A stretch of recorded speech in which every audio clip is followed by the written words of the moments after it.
right, what's up, everybody? Welcome to Just My Two Cents. I'm super excited to be back with another video. So let's go ahead and jump right in. Today, we are talking about Borrowed Future, which is a documentary by Dave Ramsey.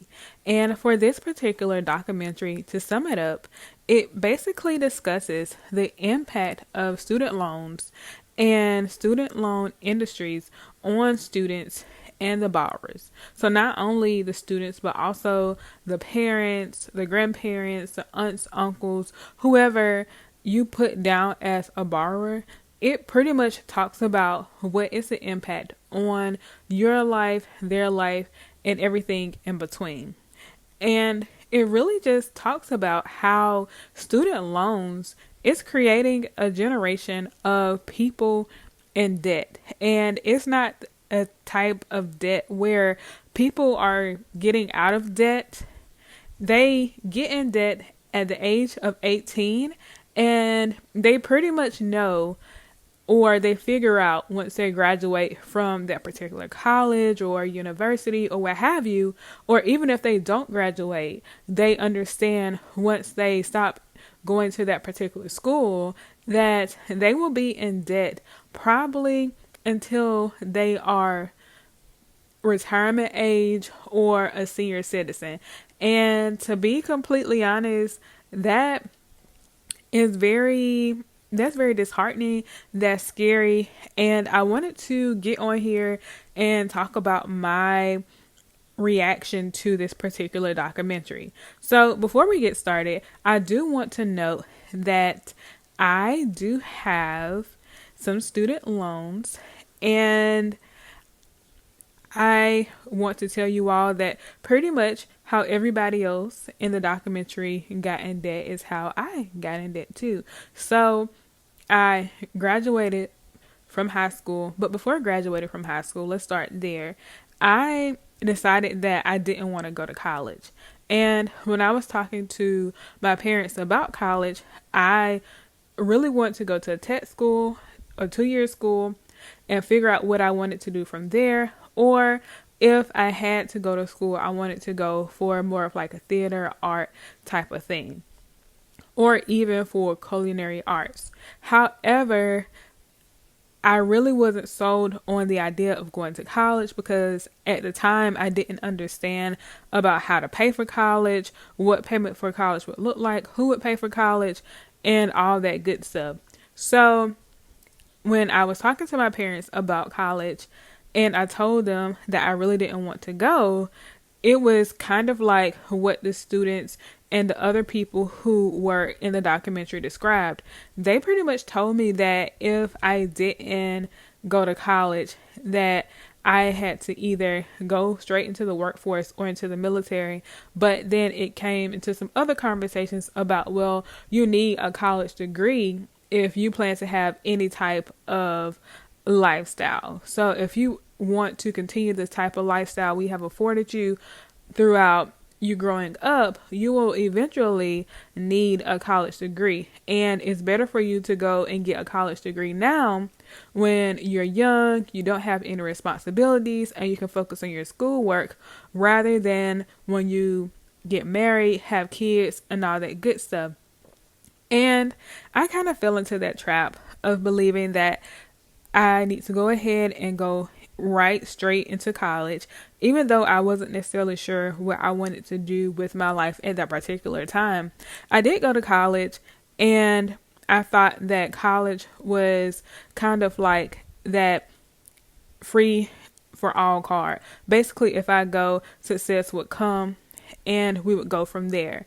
And I remember sitting in my parents' den in their room and going over like the payments and how to pay for this and how to pay for that.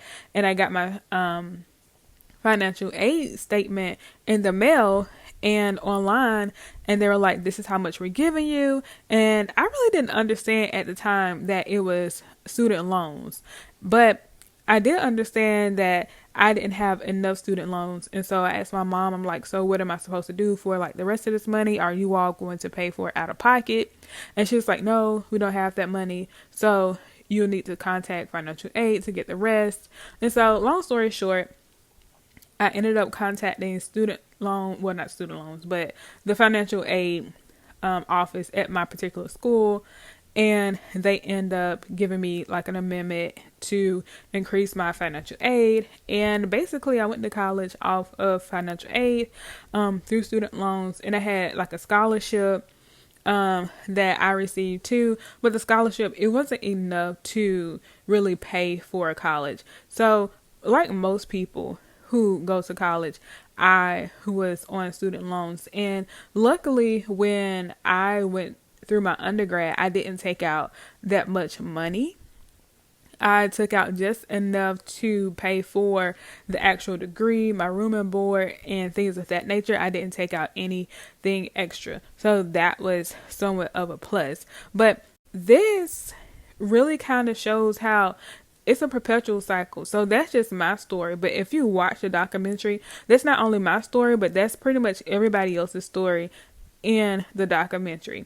You're young, your parents tell you that you need to go to school, and they tell you that they don't have any way to pay for you to go to school, and the school offers you these student loans. You sign off, not understanding that you will eventually have to pay those back, not understanding the ideas of interest, not understanding that when you graduate from college, most people will not get a job until about 6 months after they graduate from school. And not only that, but usually your first job, it will only pay you about $20,000 to $30,000, depending on where you stay. And I know where I stay, that's pretty much the norm. When you graduate, you get paid about $20,000 to $30,000 a year. And now, if you were to remember back to a video that I did maybe a couple months ago, almost a year ago, where it talked about having a master's degree and making about 15 or so ish dollars per hour. So a lot of these jobs only want to pay people about $15 ish an hour and require a master's degree now. And I think Dave Ramsey should have I know the documentary could only be an hour or so long just to keep people attention, but I really feel like for the most part, he should have dived into the idea that even a bachelor's degree now is becoming obsolete, because now you have to have a master's degree to even satisfy just the minimum requirements in most fields. And the pay that comes with that is extremely low. So also, before we jump right in, I do want to just throw out some research too. So according to research, there are over $1 trillion of student loan debt right now. And that's like bonkers. And I believe in the documentary, it said about 43 million people help to make up that. And a lot of those people are underpaid. And not only underpaid, they're not working in their fields. And they're probably working multiple jobs. So, that's probably why we have a lot of people who can't afford their student loan debt. If you're underpaid, you're not working in your field, and you're working 2 and 3 jobs just to meet ends, of course, you're not going to be able to pay it off, because you're basically just surviving, not thriving month to month. Also, the research shows that it has basically kind of pushed the U.S. to be behind in the economy as well as in a social aspect. So what that means is that a lot of people are waiting to get married. They're waiting to have kids. They're waiting to buy a house. They're waiting to even save for retirement. And some people don't even know what that will even look like and how that will eventually impact them down the road. And also, it has really put a pause with the creativity side of people in the U.S. being able to create things that will kind of help propel the United States to be a better country than what it is. And I really want to focus on the part about the marriage and the kids, because I think it was CNBC last year, they said that the U.S. is running out of people. And a lot of times they talk about millennials and us being the reason why the U.S. is running out of people because we're not having kids and so on and so forth. But if most millennials, I believe we are the most educated generation at the moment. So if we are the most educated generation and most of us have student loan debt and we can't make student loan payments, why would we get married to somebody who has student loan debt and then that becomes our debt? And not only that, but how can we even have kids and take care of them adequately? Most of us, people, they probably live with their parents, they live with a roommate, they have an unstable living condition, they can't afford to feed themselves, let alone a cat or a dog or a fish. And then you add a child into the equation, you are really asking for an interesting situation in a sense. And then also with buying a house, people in the documentary talked about how when they applied for a house, they were automatically denied a loan. And I've talked to many of my friends about how I was able to buy a house with having student loans. But one of my friends who works actually in the financial industry was denied a loan because he has student loans, and because he's not married, he doesn't have the extra income and stuff coming in.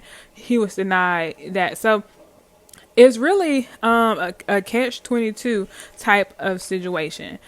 Let's go ahead and jump right into 5 points that I took away from the documentary.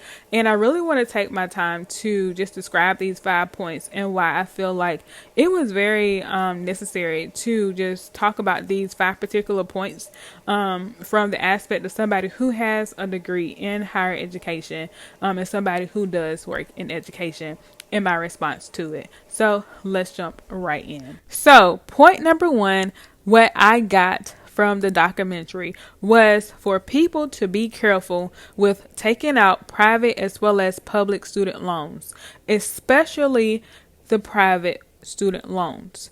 I know for sure from firsthand experience that private student loans are things that people should avoid at all costs. If you have to take out a private student loan, make sure that you read the fine print. If you can get on a payment plan instead of taking out a private student loan, definitely do that instead. And I say that because I have a private student loan. Actually, I used to have 2 student loans that were private, but I paid one off, thankfully. And I remember when the pandemic started and the student loans that I have federally, they were put on a pause because of the pandemic, because of the financial situation of people overall. I remember that when I got my statement the next month from my private student loan vendor, they were like, hey, you have to pay. They didn't say anything in consideration to people's financial situation or them thinking about people's financial situation, and they still accrued interest. So I made it a goal to pay off one of those student loans this year, and then I am making it a goal to pay off the other one next year, because the student loan interest is like $12 a month. And to me, that's ridiculous. I know to some people that's like, oh, that's not a lot. But in some instances, it's like, how can you pay it off if they're adding an additional $12 a month?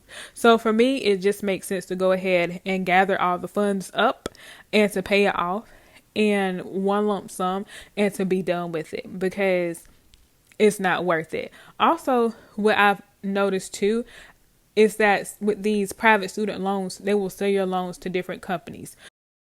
And with these student loan vendors that are private, they don't really have any remorse about the customers. They don't really have any consideration of the customers. They don't try to really work with the customers. When they give you that payment, that's the payment. And if you happen to skip a month, hopefully you don't have to skip a month, then it still counts against you depending on who you go with. It's a really bad situation. So try not to get a private student loan. The second point that I wanted to point out from the documentary is that sometimes student loans can prevent you from living the American dream. And that's simply because most of your check is going towards paying for your student loan payments. So In the documentary, most people were talking about how they couldn't afford, especially this one family, we're talking about how at one point they couldn't afford food. They had to sell their plasma in order to make ends meet. And one month they came up $20 short on their bills because of their student loan payments. And I thought that was just completely terrible because this is a married couple, and I know they probably wanted to start a family because at the end of the documentary they had a baby. So it's like they want to get married. They did get married. They wanted to start a family. They wanted to buy a house. And they were talking about how simply having student loans prevented them or even put barriers in their way for them to, get married, even consider starting a family, or the idea of just buying a house for them to have somewhere to stay. The third point that I wanted to point out from the documentary is that for the most part, the degree that you get because of the student loans that will become or may become associated with that particular degree will set up a barrier to either create a happy life that's full of freedom because you don't have to pay for college because you got a scholarship or you got grants or you figured out another way to pay for college, or it will prevent you from having to have all of that, and it will have you to think about your student loan as being a burden, and it will put you in a debt situation to where you're trying to figure out how to incorporate all of your other finances plus the student loan debt plus the idea of how much you're making with your income. The fourth point I want to point out from the documentary too is that they say that there are other ways to pay for college, which is completely true. But I want to say that's really just sometimes. And I say that sometimes because, yeah, there are scholarships, yeah, there are grants, but all of those are hard to come by, especially if your parents make a certain amount of money. Because when you fill out the FAFSA automatically thinks that your parents are going to just get rid of everything that they're paying for currently and stop taking care of themselves, your siblings, and other household needs and pour all that money into your college tuition. That's not true. And sometimes if it's a financial aid scholarship that's based on financial need, you will not qualify for it. I'm talking about this from my personal experience. Also, if it's a grant, most likely those are based on financial need.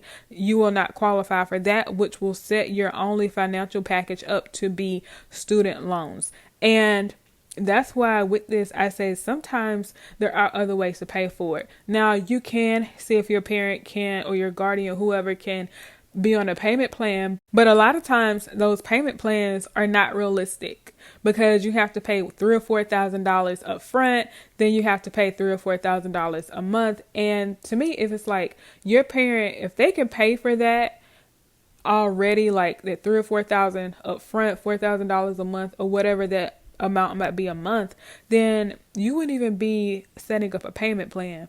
And even if you say, well, I'm going to work my way through college, if this was 1970, 1980, where the bills were $144, you might be able to get a job waiting tables or working at Walmart and pay for college that way. But if you don't start saving for college when you're able to start working at 15 or 16, depending on where you are, and saving all of those checks up, then trying to work through college and to pay your tuition, it might be something that is like a profit and loss. So you really have to kind of think about that. The fifth point I wanted to make from the documentary is that student loans, these programs, they prey on students between the ages of 18 and 19. And they know that these people, they want to go to college because you watch the SEC games on ESPN or wherever they show them on the weekends and like, oh my gosh, I want to go here. Or you see the students who are band students like, oh, I want to be in this marching band, or I want to go to this program, or I want to continue this college legacy in my family, or what have you. They know these people want to go. And they know that most of these people will go by any means necessary, even if that means that they need to take out $70,000 a year for them to go to college. So to me, it's like at 18 and 19, you can barely buy a pack of cigarettes at that age. You cannot buy any type of liquor. You cannot rent a car. You cannot do anything. So I'm like, why would anybody give an 18 or a 19-year-old that amount of money? If an 18 or a 19-year-old was to go into a bank and say like, hey, I want to get a mortgage, they would probably turn that person down. But because they want to get a student loan, they're like, oh yeah, like just sign off here and then get like your parents or whoever to sign off saying they'll, be the other person that will pay for it if you happen to default. So that's just something they prey on people emotion of the fear of missing out, not only the fear of missing out, but the fear of feeling like a failure because they didn't go to college. And now they're like, well, we got them now. So of course, because they want to go to this nice premier university or college, they're going to sign off on this. And because we know their parents want to be able to go around and boast that my, student went here, or they go here or what have you, they're going to sign off on that too. Like, you wouldn't believe the way people, sometimes when I see people on campus walking around and they're the parents, the way their chest is just stuck out because they're like, oh, my child goes here. But I'm like, do you realize how much it costs to go here? And I know because I went there. So it's very interesting. But the overall thing that I really want to kind of point out with these 5 points is that before you say like, hey, I want my child to go to college, or before you say I do want to go to college, you have to understand that college is no longer the only path to the American dream and to success. And we have to get out of that mindset of saying that if you don't go to college, you're a failure. If you don't go to college, then you're dumb. If you don't go to college, you're wasting whatever.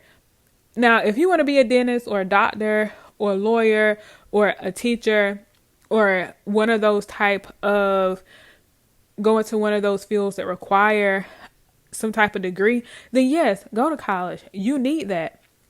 But if you're the type of person where if you want to go into the tech field or landscaping or entrepreneurship or what have you, then think about going to a tech school. Think about taking some of those free Google or YouTube classes or whatever. I think Google classes, some of those cost. But think about taking those certificate programs and going that route. We have to realize that college is not the only way. And once we kind of realize that and people start going into those different avenues and not just saying like, hey, we are about to give these people like $70,000 a year for us to go down here and get the same education that somebody else is probably getting for free on YouTube or Google or at another college for a way lesser amount, then the cycle is going to continue.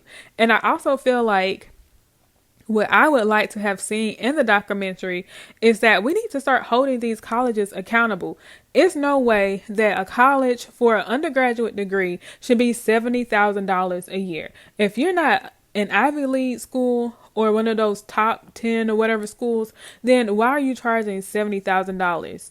To me, that makes absolutely no sense. And I feel like the way that we hold these colleges accountable is simply that if your graduates don't get jobs within the first 5 years, then you have to pay their student loans back. The borrower is no longer responsible for paying that amount back, especially if they're able to show due diligence. And most people can show due diligence because most people don't want to end up in call centers. I ended up in a call center for my first job out of school. Terrible, terrible, terrible. Go back and look at some of my first videos. Terrible experience. Oh my gosh. Terrible. Most people don't want to end up in a call center. Most people don't want to end up in jobs that pay completely lesser amounts than what they know they should be getting paid. Go back to some of my other earlier videos where I talk about not only did I end up in a call center, but I also ended up at another job that paid me literally cents on a dime for a month's worth of work. So we really have to start holding these schools accountable. If I can't get a job, a good paying job within 5 years, a job that will allow me to be productive in society and not be a burden to myself and to others, then they should have to pay for my degree. I shouldn't be responsible for it because they say we're going to give you a premier degree so that you can get a job. That's what most colleges tell people. And, or, a good paying job, a competitive job. Working in some of these different low paying, low hanging fruit jobs, those are not competitive. We're talking about jobs where we're out here making a difference and holding up the values that you set in us. But also, I feel like the government should be held accountable too, because to be quite honest, it's no way that students 18 and 19 should be able to sign off on any type of loan. Like, you're just getting out of high school. You don't even know how to drive in a straight line good. Why would you sit here and allow somebody to sign off on a loan and then not understand the whole thing?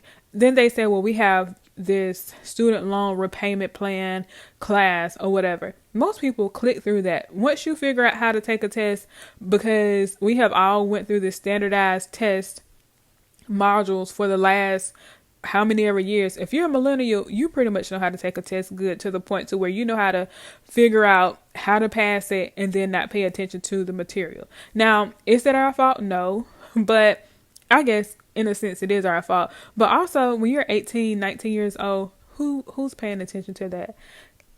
Exactly. So if you wouldn't trust me to drink, why would you trust me to sign off on the student loan?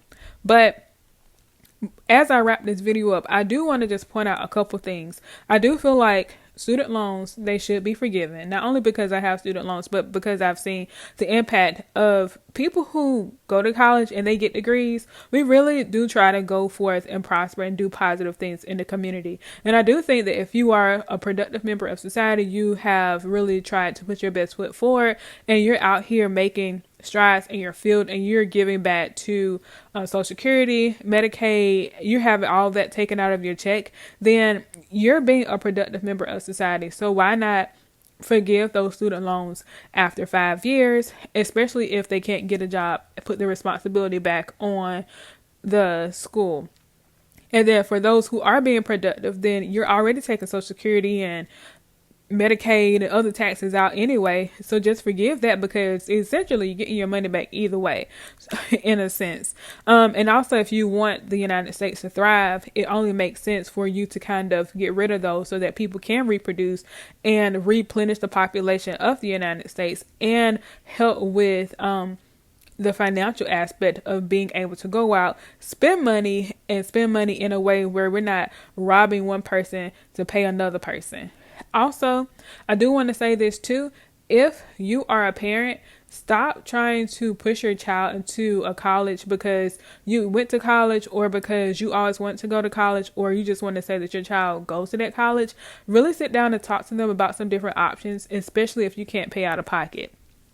Now, I know that probably hurts some people's feelings, but I feel like it's fair. If you cannot pay for your child's tuition out of pocket, I just feel like you should not be pushing them to go to college. I feel like if your child wants to go to college and it's an option that they really want to do, then it's important to sit down with them and talk about those options of how to pay and what payment will look like. But just because you want them to go to college, I don't feel like it's fair for you to put that burden on your child, not only because you want them to go forth to get that degree from that particular school, but also the financial burden that will happen to them and be put on them some years after they graduate from college.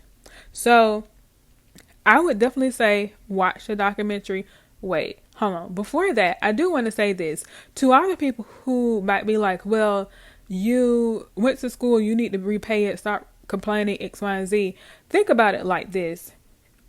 Yes, going to college is definitely a choice, but I feel like even though it's a choice, most people who do go to college and they get those degrees, they do try to get into their field so that they can pay it back, pay it forward. So I wouldn't mind if a doctor got their degree paid for, because I don't want somebody without a medical degree working on me. I don't want somebody who is a dentist working in my mouth who doesn't have a degree. I don't want somebody who doesn't have a teacher's degree or a teacher's license teaching me or my kids. I don't want somebody who needs a degree in order for them to be successful in that field, to be adequately trained in that field, to be doing whatever type of service that I might need.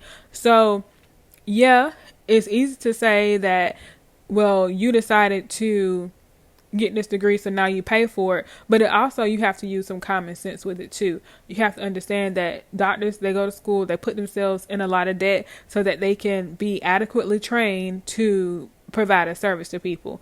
People go to school to teach, and they do that so that they can provide a service to people. So of course they put themselves into debt. You have people who, for instance, they go to school to be architects so they can build the buildings, or engineers so they can help, incorporate to build the buildings, sound structures and stuff like that. So we do need people to go to college, but I think that college should not be that expensive. And if you do need to go to college for your particular field, if you have been somebody who is really putting the effort into being a positive and productive member of society, and your track record shows that, then I feel like your student loans should definitely be forgiven.